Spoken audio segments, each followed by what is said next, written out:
جب انسان کی روح نکلنے والی ہوتی ہے تو اس کے پاس 5 فرشتے آتے ہیں۔ پہلا فرشتہ اس وقت آتا ہے جب اس کی روح حلق تک پہنچ جاتی ہے، تو فرشتہ کہتا ہے تیرا طاقتور بدن کہاں گیا، آج یہ اتنا عاجز کیوں ہے؟ اور جب روح نکل جاتی ہے تو دوسرا فرشتہ آ کر کہتا ہے تیری مال و دولت کہاں گئی جو تو نے جمع کیا تھا؟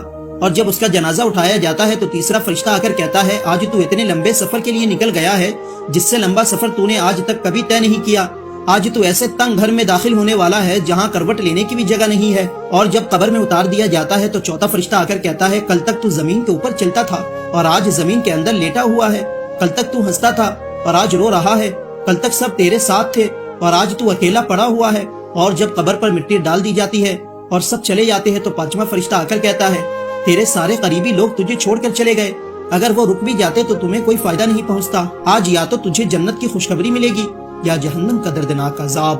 اللہ ہم سب کو ایمان پر موت دے اور قبر کے عذاب سے بچائے۔ جب حضرت موسیٰ علیہ السلام حضرت یوسف علیہ السلام کا تابوت تلاش کر رہے تھے جس میں حضرت یوسف علیہ السلام کا جسم مبارک تھا جن کو لوگوں نے تابوت میں کر کے سمندر میں دفن کر دیا تھا، تو 400 سال کے بعد حضرت موسیٰ علیہ السلام اس تابوت کو نکال کر ان کے آباء و اجداد کے پاس دفن کرنا چاہا جو کہ حضرت یوسف علیہ السلام کی چاہت تھی، تو کسی کو بھی پتہ نہیں تھا کہ وہ تابوت کہاں پر ہے، صرف ایک گڑیا کو پتا تھا جس کا نام شارہ تھا۔ اس نے کہا حضرت موسیٰ علیہ السلام سے کہ میں آپ کو ایک شرط پر بتاؤں گی، پہلی شرط تو یہ ہے کہ میں بوڑھی سے جوان ہو جاؤں، تو حضرت موسیٰ علیہ السلام نے کہا منظور ہے۔ پھر بولی میری دوسری شرط یہ ہے کہ جنت میں آپ کے ساتھ رہوں، تو وہی آئی اس شرط کو بھی مان لو، تو حضرت موسیٰ علیہ السلام نے مان لیا۔ پھر اس بڑیا نے تابوت کی جگہ کے بارے میں بتا دیا، تو حضرت موسیٰ علیہ السلام نے اس تابوت کو نکال کر حضرت یوسف علیہ السلام کے آباء و اجداد کی قبروں کے پاس ان کو دفن کر دیے، اور وہ بڑیا جوان ہو گئی، اور جب وہ 52 سال کی عمر کو پہنچتی تو وہ پھر سے 32 سال کی ہو جاتی۔ اس طرح اس نے 1600 سال کی عمر پائی، اور حضرت سلیمان علیہ السلام سے اس کی شادی ہوئی۔ کیا آپ جانتے ہیں سب سے زیادہ عمر کس نبی نے پائی تھی؟ کمنٹ کر کے ضرور بتائیں۔ ہمارے نبی کے والد حضرت عبداللہ کی قبر مسجد نبوی کے پاس تھی، اور کچھ صحابہ کرام کی بھی قبر مسجد نبوی کے پاس تھی، تو جب 1978 میں مسجد نبوی کے دائرے کو پھیلانے کا منصوبہ بنا تو اعلان کیا گیا کہ اس دن ہمارے نبی کے والد اور صحابہ کرام کی قبر کو کھود کر ان کے جسم مبارک کو نکالا جائے گا، پھر ان کو جنت البقیع میں دفن کیا جائے گا۔ یہ اعلان ہوتے ہی پوری دنیا کے لوگ اس منظر کو دیکھنے کے لیے پہنچے، تو جب ہمارے نبی کے والد حضرت عبداللہ کو قبر سے نکالا گیا تو سبحان اللہ پوری دنیا کے لوگوں نے دیکھا کہ کفن تک میلا نہیں ہوا، ایسا لگ رہا تھا کہ آج ہی دفن کیا گیا ہے، اور صحابہ کرام کا بھی جسم مبارک اور کفن بالکل صحیح سلامت تھا، اور قبر کھولتے ہی پوری جگہ خوشبو سے مہکنے لگی۔ سبحان اللہ، یہ ہے صحابہ کرام کی شان، اور یہ ہے ہمارے نبی کے والد حضرت عبداللہ کی شان۔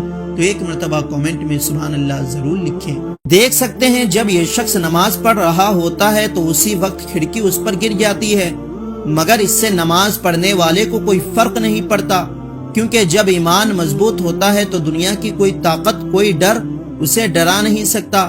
جو اللہ کا ہو جاتا ہے اللہ اس کے ایمان کو مضبوط کر دیتا ہے، یا اللہ ہمارے ایمان کو بھی مضبوط کر دے۔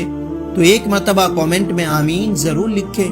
7 ایسی فوٹوز جنہوں نے ایسے مومنٹ کو کیپچر کیا جو کہ شاید ہی دوبارہ ہوں گے۔ نمبر 1، یہ فوٹو ایروپلین میں بیٹھے ایک پیسنجر نے کھینچی تھی جب بارش ہو رہی تھی۔ نمبر 2، یہ فوٹو ناسا نے کھینچی تھی جب ناسا کا راکٹ ارتھ کے ایٹماسفیئر سے نکل کر اسپیس میں جا رہا تھا۔ نمبر 3، یہ فوٹو رشیا کے ایک فوٹوگرافر اینڈرے پیولوف نے کھینچی تھی۔ اس فوٹو میں ایک چیٹی لکڑی کا ٹکڑا پکڑ کر سورج کو دیکھ رہی ہے۔ نمبر 4، یہ فوٹو تب کھینچی گئی جب ایک چیٹی پانی پی رہی تھی، ایک لائک تو بنتا ہے اس کے لیے۔ نمبر 5، اس فوٹو میں ایک بھیڑیا اور ایک مرموت جو کہ گلہری کا بڑا بھائی ہوتا ہے، اور یہ دونوں فرینڈز کی طرح ٹریٹ کر رہے ہیں، اور اس فوٹو کو 2019 کا وائلڈ لائف فوٹو کا ایوارڈ بھی مل چکا ہے۔ نمبر 6، اس فوٹو میں اس کلائمبر نے ماؤنٹ ایوریسٹ کی چوٹی پر چڑھ کر یہ سیلفی لی ہے، اور اس سیلفی سے صاف پتہ چلتا ہے کہ ارتھ فلیٹ نہیں راؤنڈ ہے۔ نمبر 7، یہ فوٹو کیلیفورنیا کی ہے جب وہاں کے جنگل میں آگ لگی تھی، اور یہ آگ فائر ڈریگن کی طرح لگ رہی ہے۔